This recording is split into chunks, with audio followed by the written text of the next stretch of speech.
Hello दोस्तों, अभी हम लोग पढ़ने वाले हैं जैक पर कुछ महत्वपूर्ण क्वेश्चन जो एग्जाम के लिए इंपॉर्टेंट है। वो है प्रतिस्थापन विधि। तो आप लोग क्या कीजिए, वीडियो के अंदर बने रहिएगा और देखिए कि मैं आपको कितने महत्वपूर्ण क्वेश्चन बताता हूँ जो एग्जाम के लिए काफी इंपॉर्टेंट है। ठीक है, ध्यान दीजिएगा।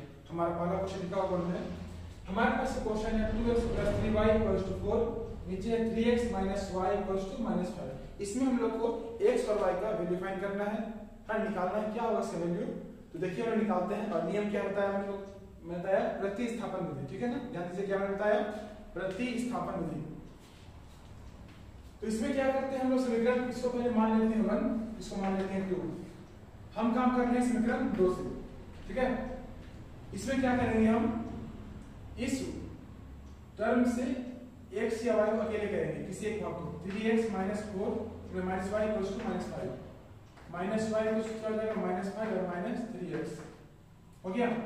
अब समस्या है बच्चों, ये माइनस को रिमूव करना जरूरी है। ठीक है, तो माइनस कॉमन निकाल लेते हैं यहाँ से, 5 + 3 हो जाएगा और ये जो माइनस है ये माइनस माइनस कट जाएगा, तो y = क्या आएगा, 5 + 3x आएगा। इक्वेशन हमारा 3 हो गया, है ना। ध्यान दीजिएगा, समीकरण 2 से काम हुआ था हमारा। अब क्या करते हैं, जिससे हम लोग काम किए हैं, ठीक है, 2 से तो 2 का इस्तेमाल नहीं करना है, समीकरण 1 का इस्तेमाल करेंगे। तो लिखना पड़ेगा x का मान समीकरण 1 पर प्रतिस्थापित करने पर, उसके बाद बनाते हैं। आप लोग ध्यान दीजिए, बस वीडियो के अंत तक बने रहिएगा। तो यहाँ पर क्या करेंगे, 2x + 3y = 4, 2 ब्रैकेट क्या हो जाएगा, ओ हम लोग ने तो y का मान निकाला है ना, 3 ब्रैकेट क्या होगा, 5 + 3x = 4। सबसे पहला काम क्या है, ये ब्रैकेट को सॉल्व करना। तो हम लोग क्या करेंगे, 2x + 15 + 9x = 4 हो जाएगा। अब क्या करेंगे, 2 और 9, ठीक है ना, दोनों को जोड़ने में क्या है, दोनों सेम सेम है, तो 2 और 9 जोड़ने में क्या आ जाएगा, 11 आ जाएगा। 11x आएगा + 15 = 4। तो 15 को चले जाते हैं, तो क्या होगा, 11x = 4 - 15, प्लस से माइनस हो गया, तो 11x क्या है, -11 आ जाएगा। x का मान निकालिएगा, -11/11 मल्टीप्लाई से क्या हो जाता है दोस्तों, डिवाइड होता है ना। x का मान कितना आएगा, -1 आ जाएगा। अब जब x का मान निकाल चुके हैं, तो हम लोग y का मान तो निकालना है।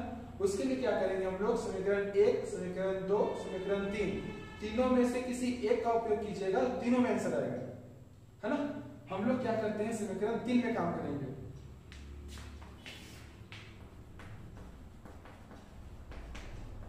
समीकरण 3 से, 3 में क्या है, देखिए 3 में हमारे पास क्या है, y बराबर कितना दिया हुआ है, y बराबर है 5 + 3x। एक बात ध्यान दीजिएगा, ठीक है ना। अब जब क्वेश्चन सॉल्व करते हैं मैथ्स का, तो अब क्वेश्चन को चेक कीजिएगा ना, क्रॉस करके कि जो बनाए हैं वो सही है या नहीं।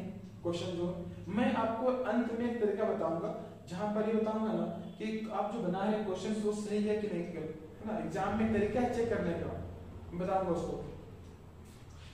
तो क्या हो जाएगा, 5 × 5 + 3 मल्टीप्लाई कितना होगा, -1, 5 - 3 यहाँ 2 आएगा, है ना। y का मान कितना आया, 2 आया।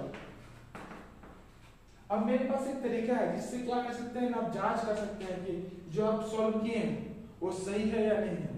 आप तो घर में देख सकते हैं ना कि आंसर में जो बनाया वो सही है, लेकिन आप एग्जाम में क्या कीजिएगा, तो एक तरीका मैं बताता हूँ जिससे आप जान सकते हैं कि जो आपने सॉल्व किया, इसे मैंने सॉल्व किया, अगर मैं सोचता हूँ कि चेक करना ये सही है कि नहीं, तो उसका तरीका देखिए क्या तरीका है।